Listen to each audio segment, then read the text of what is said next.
99.3 Nigeria Info. Good morning to you, Lagos. Welcome to the second part of Dailies today. I'm Sheriff Quadry. And I'm Jimi Disu. A word for the elite. I just saw it on a Facebook post just as I was walking into the studio this morning. Listen carefully. When you want to give assistance to the poor and the needy, please leave your cameras at home. I found that very, very profound. I repeat again.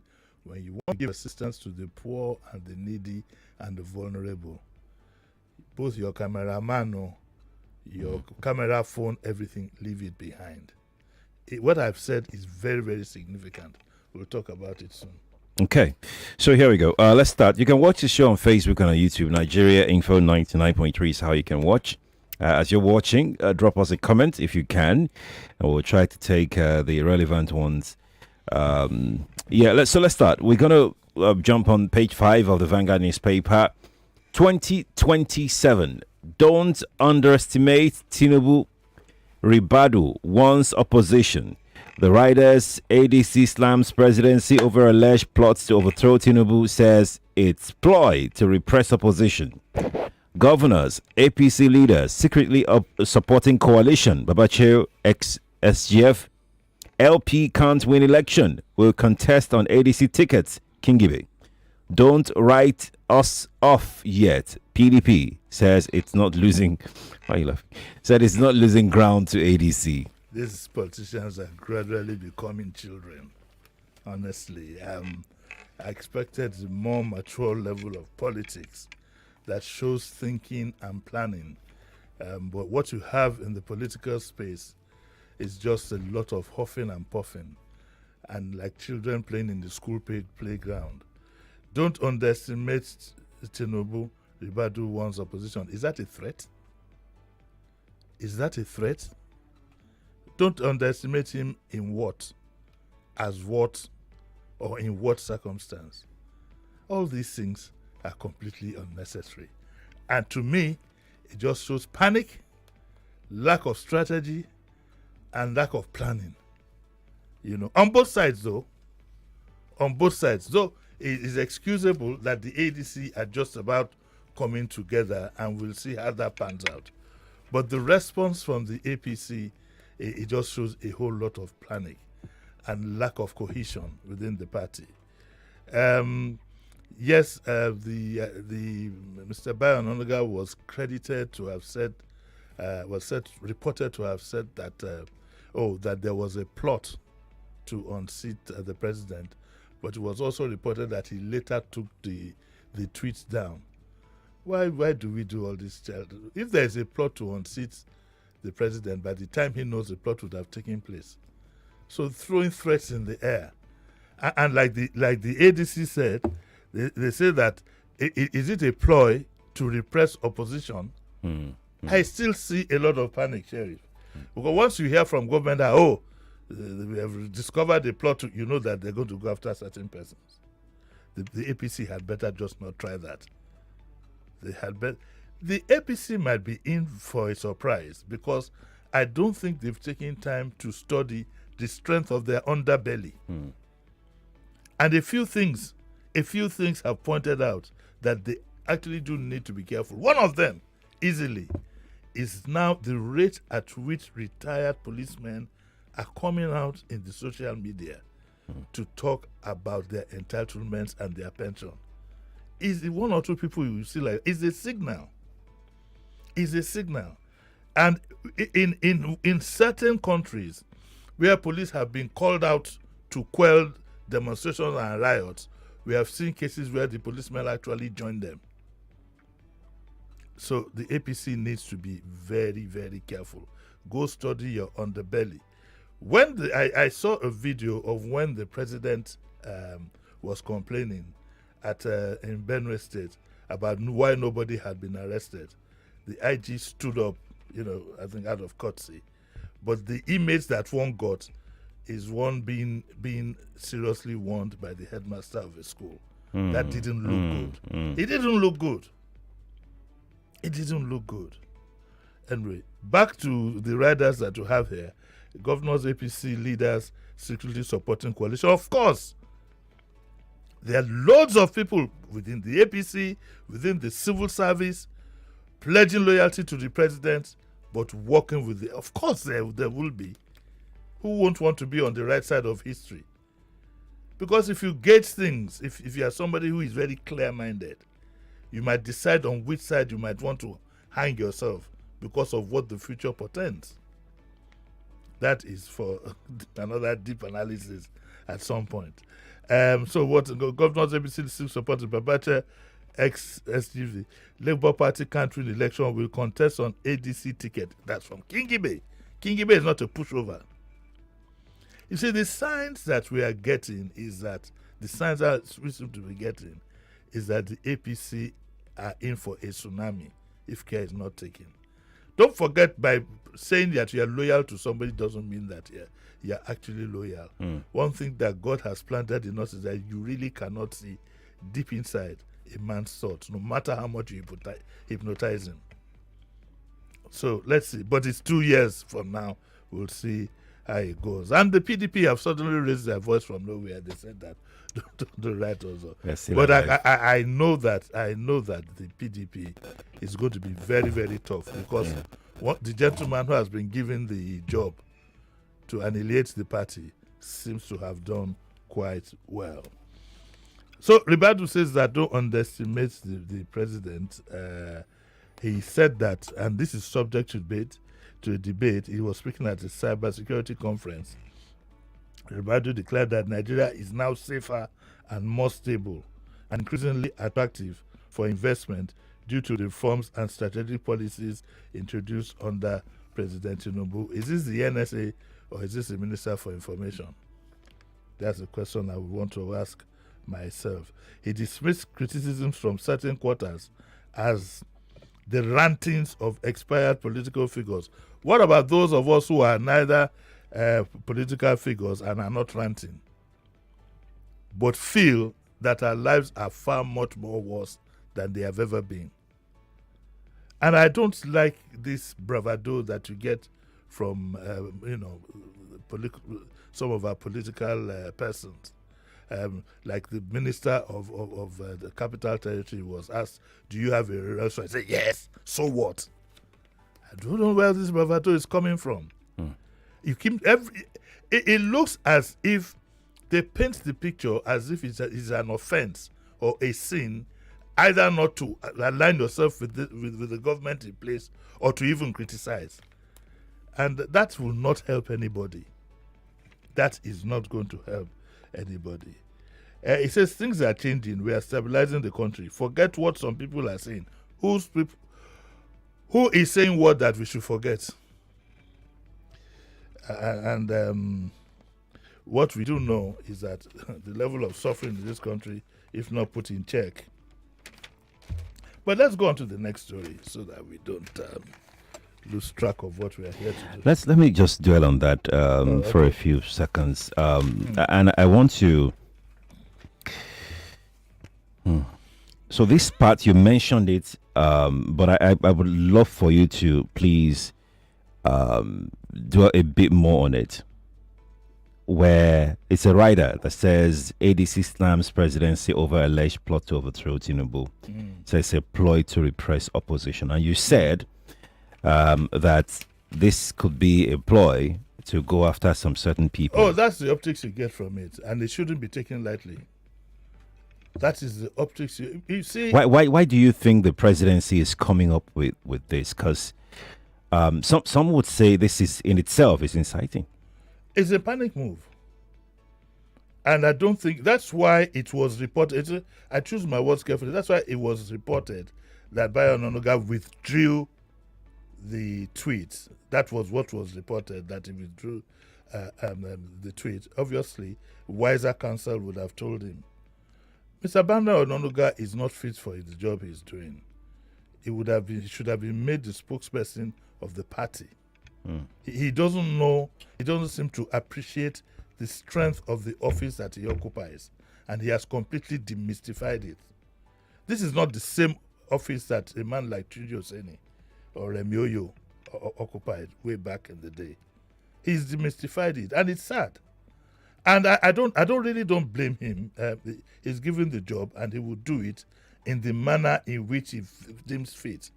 Unfortunately, what I see, amongst all other things, a few deficits here and there, what I see is a very strong ambition to suck up to his principal. That's what you're getting. If Dele Alaki had been in this same position, it wouldn't be like this. You must put things in a balance. You're not a warrior. You're not a sledgehammer. You're not an AK-47 for somebody to shoot at. You are a bridge builder. Your job as the SSA media is to warm up both to your public, your initial constituency, the media, to build bridges for your president. Rather, what you're doing is you've turned yourself into an AK-47 shoot at sight. So I think wiser counsel. How can you say, for example, that some people you have, because you are talking with authority, you are talking on behalf of the presidency. It's a pity we don't drag people out. Somebody should have dragged him out. That can you show us proof that you have information that some people want to see the president? Who are these people? You're the government spokesperson. Who are these people? Where's the security report that you got? But unfortunately, this job he's doing is far ahead of his pay grade. Honestly, it's far ahead. Nigeria is not at war. It's not an issue of propaganda. When you remember, I think was it Okokondem or so, I can't remember who he was during the Civil War from the Biafran side. Every morning you'll be going to the toilet about 5 times. That was propaganda. There was war. Or the other gentleman, I've forgotten now, during the Bata time, I think it was. But here it's politics. You speak for the government.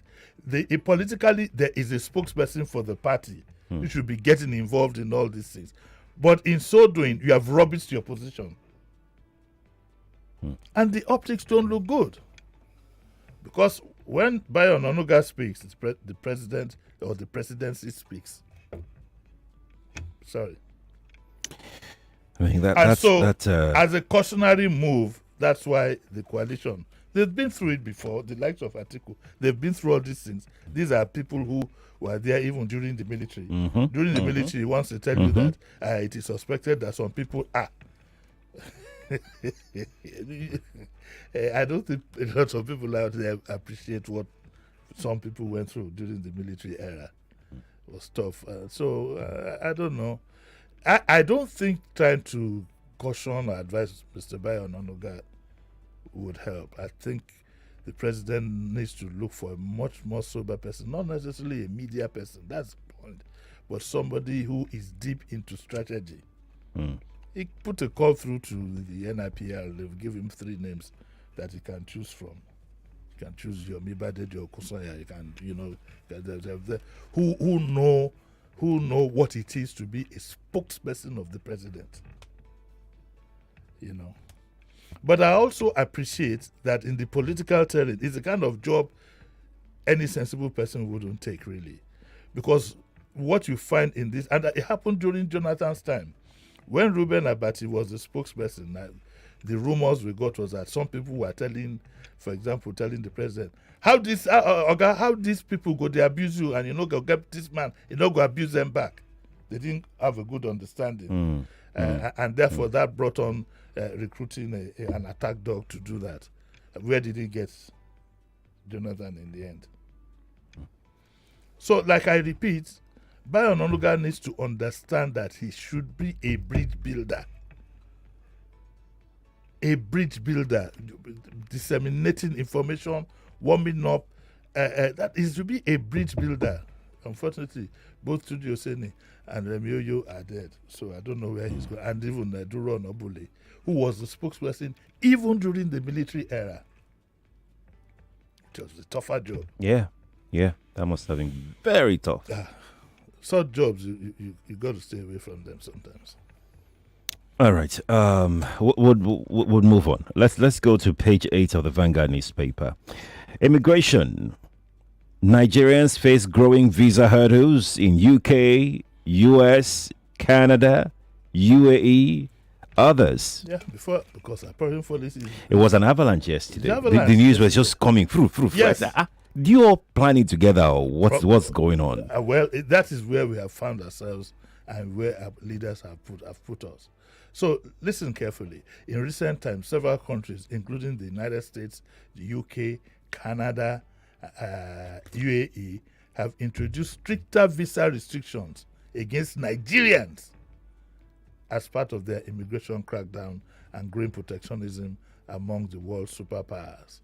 Countries that have so far restricted foreign travels for Nigerians have cited concerns: 1, about national security, 2, economic concerns, and 3, public health issues.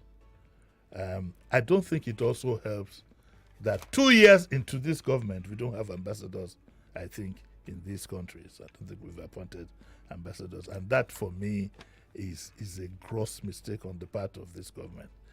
I would have thought an Asiwaju Bola Ahmed Tinubu, who is known to be very versed in political issues, would have had somebody, you know, maybe a Fashola or somebody as the chief of staff, who by the time he spent 1 month in government has all these things sorted out.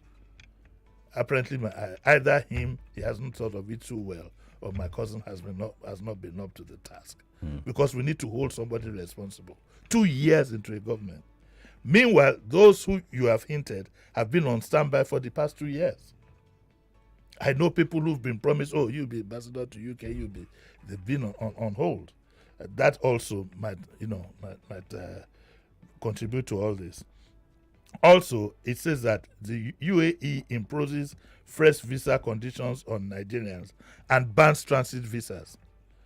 That is going to affect the airline. So what it means is that maybe, I don't know, I need somebody to come and explain it properly. But if you are going to the United States, for example, and you want to go, you take an Emirates flight, you can't have a transit visa. So, you know, that's what it means. You have a Nigerian passport. I'll need some clarification on that. Okay, it says, according to travel agents who spoke recently, the new policy from Dubai Immigration now blocks all Nigerians between the ages of 18 and 45 from applying for a tourist visa unless they're traveling in a group or with family. Another one, Canada. Canada raises proof of funds to 70 million for express entry applicants. Saudi Arabia suspends block work visa to Nigerians and others. And another one here. UK introduces digital e-visas. Well, this is a bit of neither good nor bad for Nigerian students, workers from July 15. Very sad. A rider here says visa overstay, poor documentation, national security issues, top concern. This is in contradiction to what the NSA said yesterday. So if he has his facts and figures, the rest of the world doesn't have it. It would be nice if we could put proof to what he has just said. But this doesn't look good at all. And, well, Nigerians will just have to learn to stay home at this rate. Okay. Let's go to page 19 of the trust. Naira gains as banks resume cards transactions abroad. This is quite significant because all of us have Visa and MasterCard cards. Ordinarily, you shouldn't be bothering yourself trying to apply for forex if you are traveling. If you have your card, I don't know. All the time I travel, like from the UK to the United States and other countries, I just go along with your card. But Nigerian cards had been either they'd been rejected or we'd cancelled them. I don't know which, but the new development, which is good, is that some banks now say that you can use your Naira cards to transact anywhere in the world. That also means if you want to buy things in Amazon, eBay, wherever, you just need your Naira card. And some people are hoping, apart from the comfort, there'll be less pressure on forex. UBA, First Bank, GT, and Wema have announced the resumption of international transactions on their Naira debit cards. So if you have a UBA card, First Bank, GT Bank, and Wema Bank, it is assumed from this story you can use those cards abroad. But I'll tell you, make sure you have a buffer, because when this was introduced years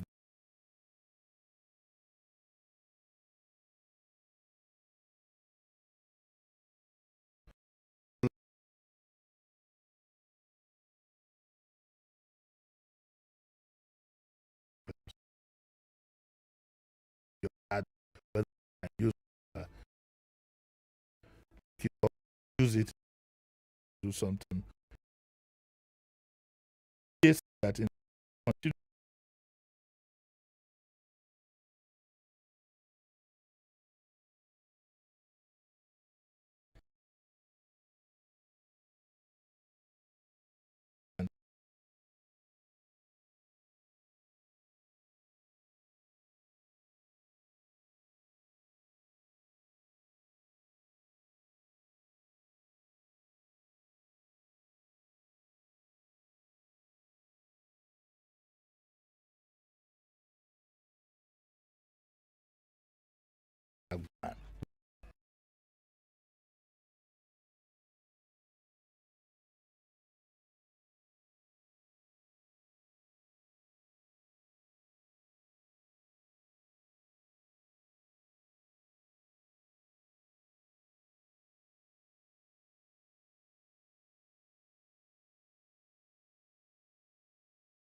election day, you go to work. During your lunch break, you go vote, go back to work.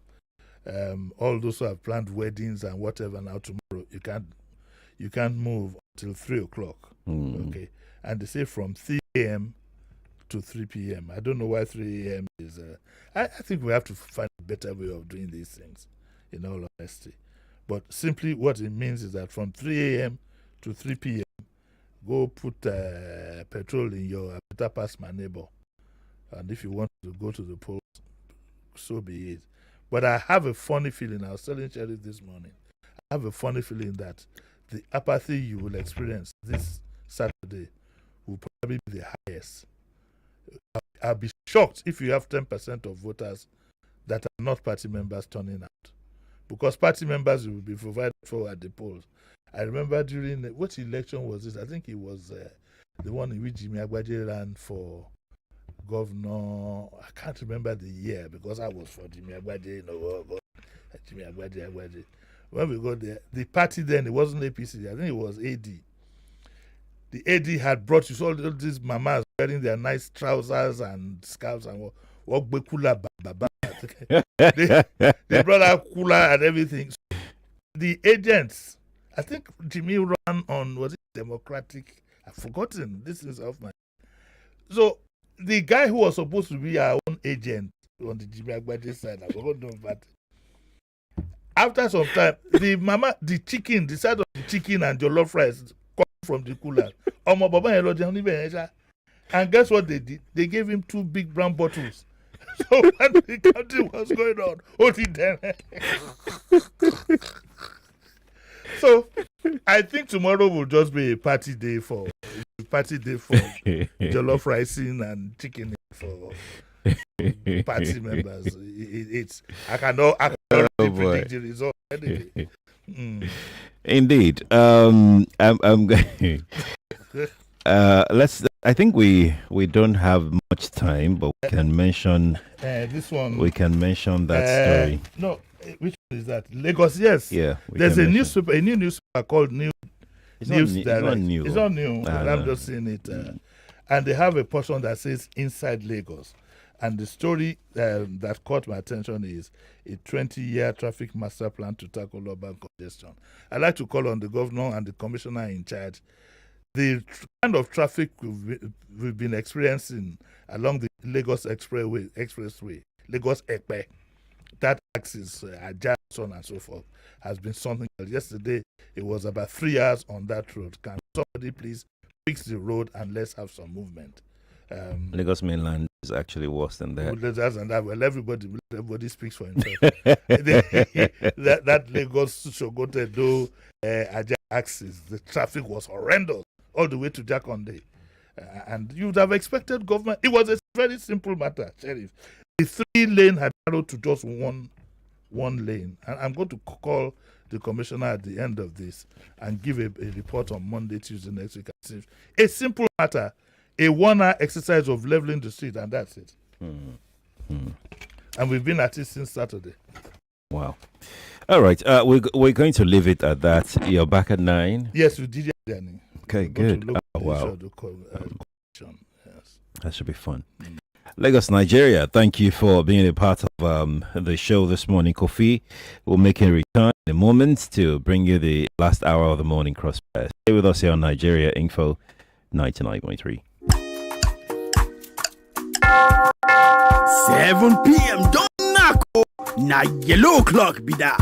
Yes, so better don't come as the MTN Mega Billion on land, and your number fit win up to 5 million naira jackpot every Monday to Friday, and up to 10 million naira jackpot every Saturday. Just dial star 900 ash to join and recharge your MTN line before 5 p.m. every day. Make you for increase your entries. The more you recharge, the more entries you go get and increase your chances of winning. Oh, yeah, recharge now and stand the chance to win. No, now September 16th promo go finish. Who carry last? Oh, your number fit win inside the MTN Mega Billion promo. Oh yeah, go recharge now. Come make a difference with the MTN Mega Billion promo. Your number fit win today. Terms and conditions apply. Oh, what did happen now? No bonus for all my line. No panic, as MTN don't carry better gist come. Every 6 minutes you talk, MTN go dash you 3 extra minutes. 99.3 Nigeria Info. We are more than just radio.